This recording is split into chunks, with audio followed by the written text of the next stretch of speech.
Hello and welcome back to another video, and yes, another video. It seems I'm getting back into the habit of creating content for YouTube, which I'm going to take each day as it comes and hope that I can sustain it for longer. Now today I wanted to make a video that I think was kind of popular at the end of last year or perhaps last autumn, and I believe there was a tag in regards to it. However, what I remember the most is Alex from What Page You On. He had made a video about his favourite writers, and he had listed sort of different groupings of favourite writers, and that's something that I want to do for this video. What I'm going to talk about are my favourite writers. I'm going to talk about a collection of who could be possible favourite writers once I read more of their work, hopefully. And then I'm going to talk about some favourite translators, because I think translators are definitely writers and should be treated as such. It's a more difficult challenge to consider your favourite translators, and that's something I think I'll talk about later when I get to that section. And then lastly I'll talk about my favourite writers, like ones who are my favourites. The reason I put them at the end is because it's probably not as actually exciting, and I think most of you could probably guess who they're going to be. But you know, maybe you can wait to the end and there might be a surprise or two, possibly. So let's start with the first grouping of people who are writers that I feel could be a favourite writer in the future, dependent on whether or not I read more of their work. The first person is Alessandro Baricco, who wrote Ocean Sea, and he also wrote Silk that I've read. He's also got another book called Mr. Gwyn. Now Mr. Gwyn is a book that sounds sort of really interesting and one that I really want to read but have not yet read. Silk I absolutely loved. Ocean Sea I didn't enjoy so much, but I am very impressed by what this book is trying to be. I think the perspectives that Baricco has brought to both Silk and to Ocean Sea are very different in each book, but also are very reflective on sort of his perhaps understanding of literary art, and I think that's a perspective that is very similar to my own, or at least that's the impression that I get. So I think that's why it becomes something that I'm a lot more drawn to, and perhaps why the work, even if I didn't enjoy it so much, still speaks to me on like a bigger level, and perhaps could be the reason that he could later become a favourite writer of mine were I to read more of his books. And I do hope, I really want to read Mr. Gwyn soon, so fingers crossed I will get to that. And then the second writer is Pajtim Statovci. I've read Crossing by him and My Cat Yugoslavia by him. I think both of these books are queer books, obviously, and that's a perspective that I, of course, have some attachment to. But also, Statovci is living in Finland, writing in Finnish, and comes from Kosovo, I believe. Kosovo or Albania. I think it's Kosovo. And therefore I really, really enjoy the sort of cross-cultural outlook that is driven in all of his literature. Well, all of his literature. His two books that I've read so far. They do have that sort of cross-cultural, intercontinental transience, which is something that I think I really enjoy, and I think we are going to hopefully be seeing more of in the future, and something that are aligned with my general interests. So I feel like the more that he develops as a writer, the more his text is going to speak to me and become a possible favourite. And then the next three, I don't have any of their books with me here in Sweden because they're in the UK, but the first writer is Elsa Morante. Now I read Arturo's Island by her, and I really liked that. I really liked the perspective of it, I liked the richness of it, and I liked the subtlety of a concurrent plot that sort of underwent this novel. And I think what she ultimately discusses within that book is something that excites me about her perspective and her sort of position in the Italian society. I also know that she was friends with Umberto Saba. Now, Umberto Saba wrote Ernesto, which I absolutely loved.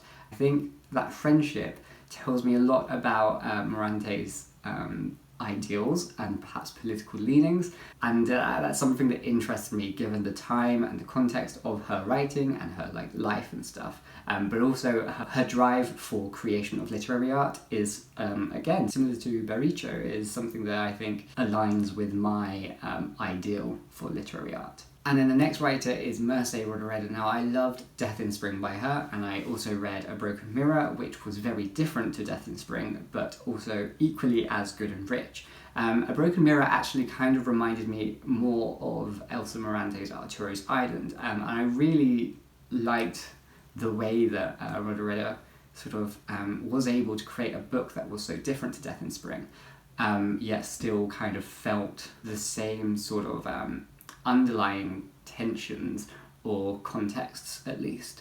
I think that Rodoreda as a writer is admirable because she was writing in a time of difficult period in Catalan history, writing in a language that was trying to be suppressed by Franco's regime in Spain, and I think, you know, that sort of represents the more revolutionary aspect that writing can have. And I think it's something that could be used as a tool for inspiration today as others continue to struggle with freedom of speech and the language within which they're writing and stuff like that. So I feel like if I read more of her work, then I can, you know, decide whether she would be a favourite or not. But even still, she's someone certainly to be admired.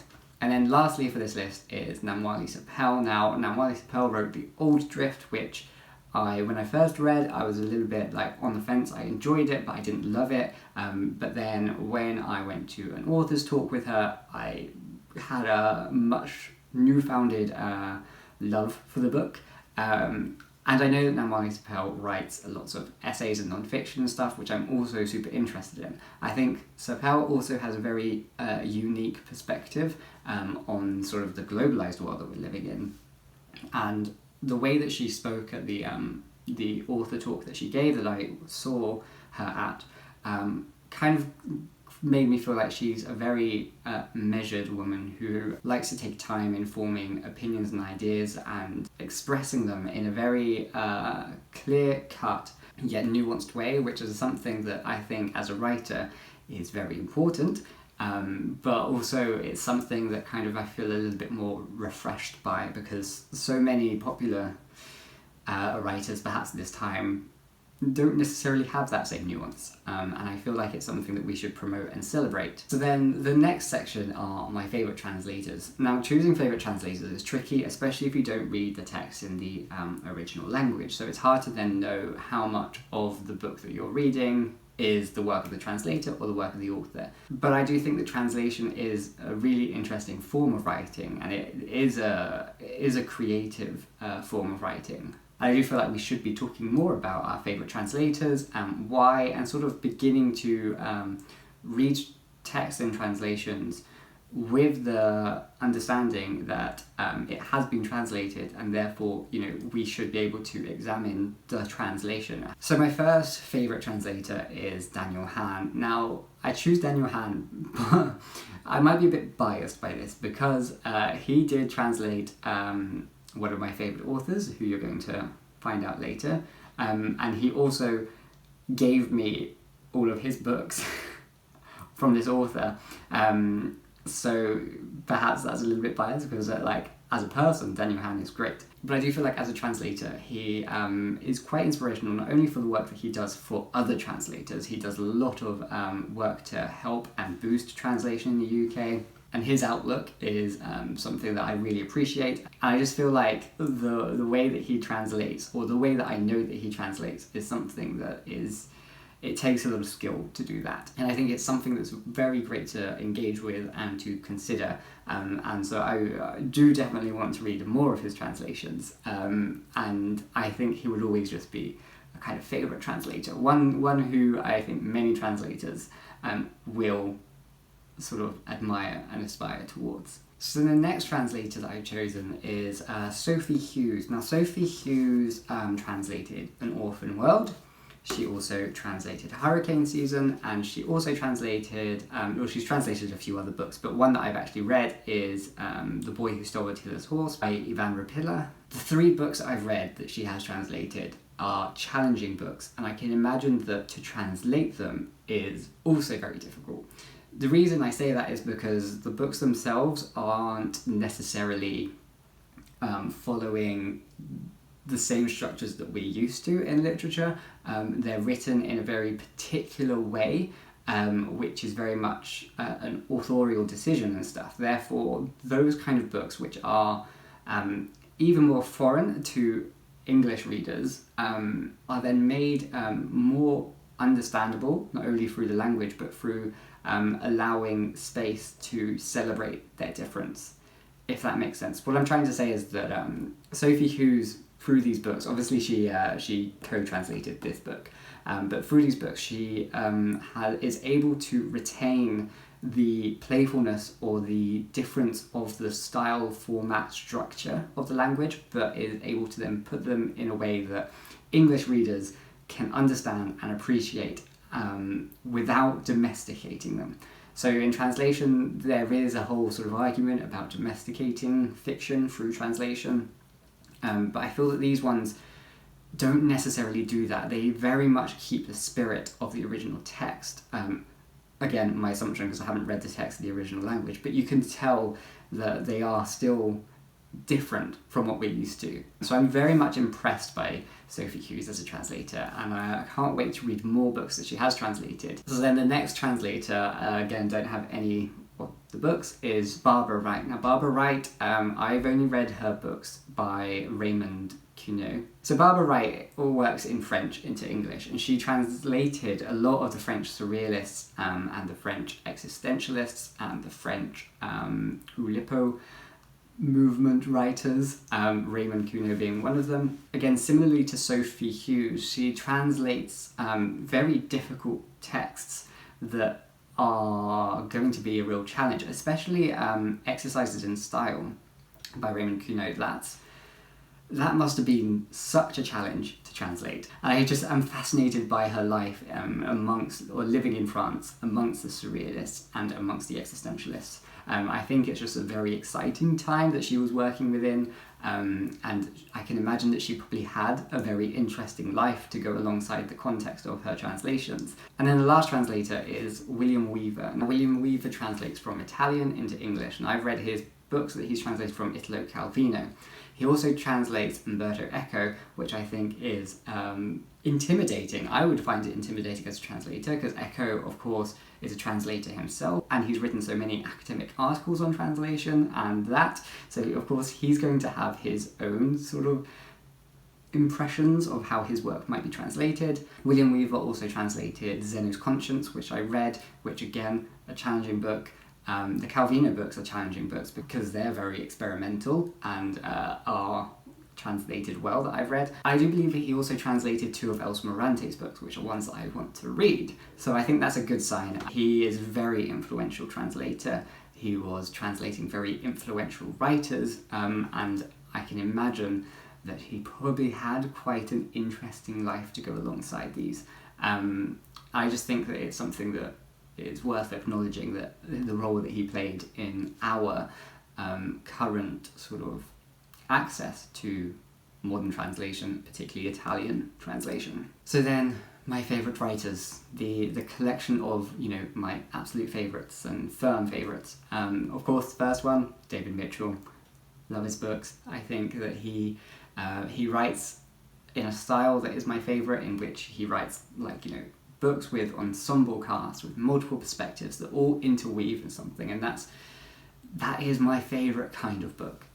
So any book that kind of goes under that sort of umbrella is most likely that I will enjoy. Again, with David Mitchell, I haven't enjoyed all of his books. For example, The Thousand Autumns of Jacob de Zoet is a book that I have no real love for, but the books that I do love from him, I really love, and he's one of these authors who I will pick up regardless. For example, Utopia Avenue, which is coming out this month.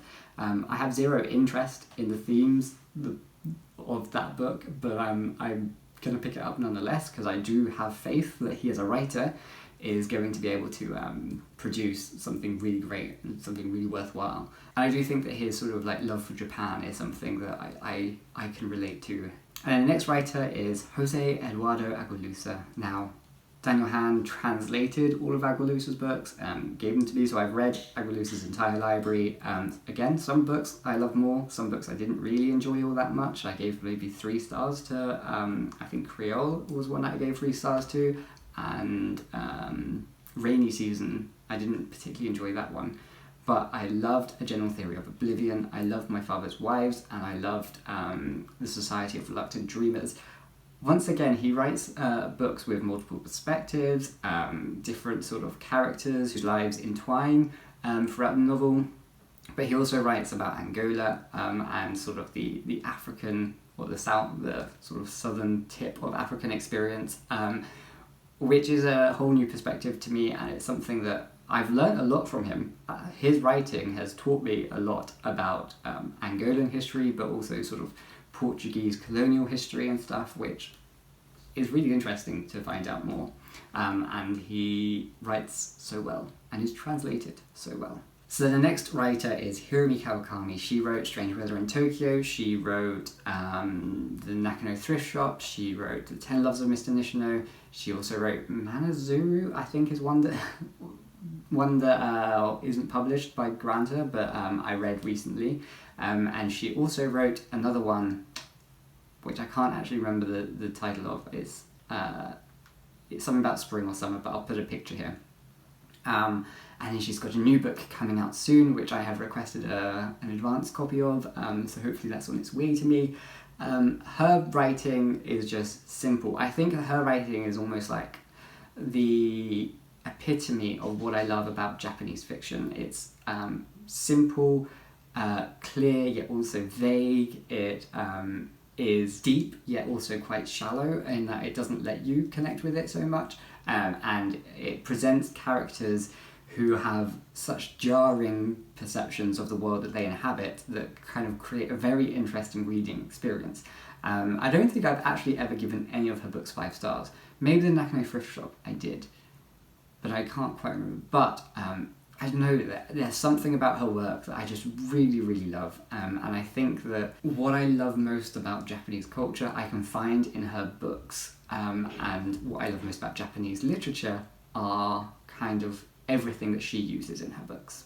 So those are my collections of favourite writers, and I'm interested to hear your thoughts on them. Are any of them your favourites or not? And what do you think about having a favourite translator? And I'll see you soon for another video. Bye bye.